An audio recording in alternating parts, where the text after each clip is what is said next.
Ellerin değerken elime, kayboluyorum ritminde.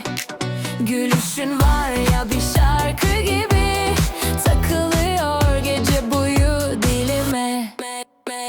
Sen gelince kalp hızım seninle yarışıyor. İçimde bir şey var, kontrolü bırakıyor. Her adımın içimi kıpır kıpır kıpır yapıyor. Aşk böyle bir şey mi, beni benden alıyor.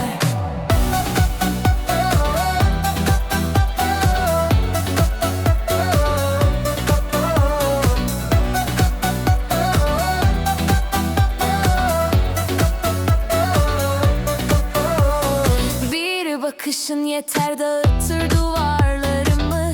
Adını duysam hızlanır adımlarım. Senle gelen bir bahar var yanında. Sanki dünya bile değişiyor anında. Sen gelince kalp hızım seninle yarışıyor. İçimde bir şey var, kontrolü bırakıyor. Her adımın içimi kıpır kıpır yapıyor.